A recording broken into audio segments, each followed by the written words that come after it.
The President of the United States on a big victory day for him. The injunctions across 94 districts in this country, 35, the Attorney General said, 35 of those injunctions, of the 40 or so, are from 5 liberal-led judge districts.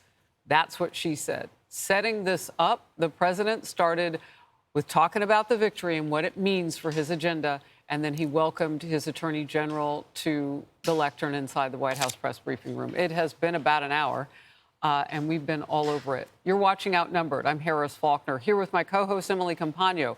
Also joining us today, Lisa Booth, Fox News political analyst. Tomi Lahren, Fox News contributor and host of Tomi Lahren is Fearless. Oh, yes, she is.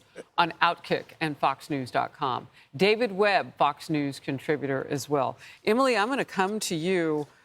This was wide-ranging, but we'll try to focus in on the big moment today because that's the one that affects the entire country almost immediately.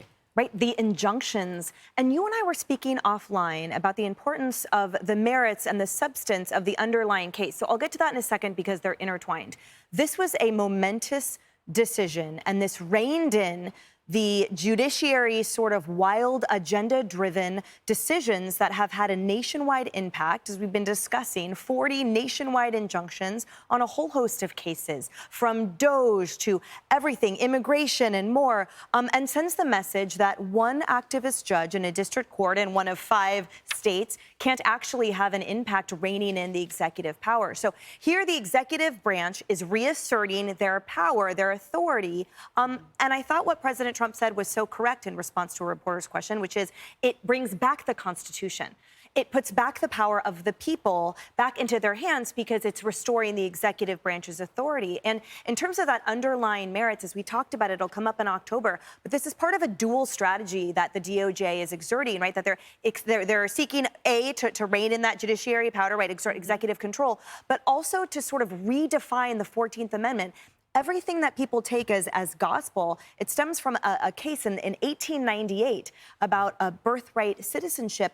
And the DOJ is arguing that subject to the jurisdiction thereof actually does now exclude those whose parents are illegal immigrants. And that at the time, by the way, in 1898, there were already exclusions carved in. So the exclusion concept is certainly not new right now, but that will definitely, again, restrict the judiciary's definition and expand the executive's authority. And I think this goes back yet again to underscoring that the Supreme Court always rules on the side of the Constitution, the people, and the correct decision to the chagrin, perhaps, of a lot of these activist judges. And those arguing about agendas, it has nothing to do with that. This restores power to the people. So real quickly, so that birthright citizenship ban on that or adjustment to the existing laws you pointed out, Emily, that could come in October on the next session. That's what we heard from the Attorney General, Pam Bondi, when she took the lectern a little while ago. She said it will likely happen in October, but it could happen at any moment because we're still waiting for other decisions on this Friday, too. So, Tomi, just in terms of the victory for President Trump and what we just watched, your thoughts?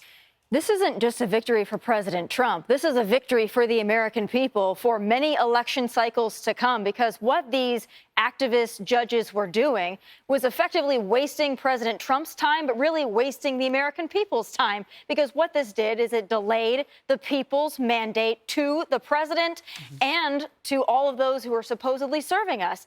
So now what this does is it means not only this president, but future presidents and Congress can now enact the will of the people. This is also huge for immigration and horrible for those who advocate for illegal immigration, because ICE and those who are, working so hard to bring back our national sovereignty, they were really handcuffed because of a lot of what these judges were doing. This is going to allow them to actually carry out their duties. We voted for mass deportations. We voted to make sure we never have an invasion like we saw for 4 years again. This is going to go a long way in that. This isn't just for President Trump. This is for future American presidents and the Americans who vote for that president. Lisa, Fox has been reporting today some 680 district court judges in the United States. You've got, more than 40 of these injunctions coming from just 5 of those districts, those judges, 35 of those cases out of the 40 or so. What do you make of it? Yeah, we started with what President Trump called a giant win and ended with it. In between, there's, everything covered, I think, during that press conference. But look, President Trump is not above the law, but he's also not below it either.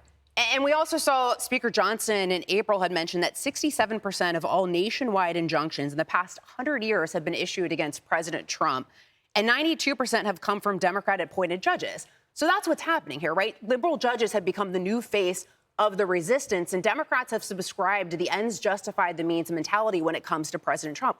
Where stopping President Trump supersedes all else. The rule of law, it supersedes the will of the American people. It supersedes what is right versus wrong. And even just the past election alone, they tried kicking him off the ballot. They tried to jail him. They raided his home. He was almost assassinated. And so hopefully this restores some semblance of order where the president of the United States is allowed to be the president of the United States. Right. We have about 20 seconds for this, and we'll get more on the other side of the break. But your quick This thoughts. started November of last year in an article in the Wall Street Journal. Elon and Vivek laid out that there would be lawsuits in cases that would likely win at the Supreme Court. That led us to today. All of this is a trail, and the credit that Pam Bondi gave to David Warrington and to the legal team, that's key. They're the ones, when you peel back the curtain, who are doing the job day to day, in and out. Yeah, basically 24 hours a day. Hey everyone, I'm Emily Campagno. Catch me and my co-hosts Harris Faulkner and Kaylee McEnany on Outnumbered every weekday at 12 p.m. Eastern, or set your DVR. Also, don't forget to subscribe to the Fox News YouTube page for daily highlights.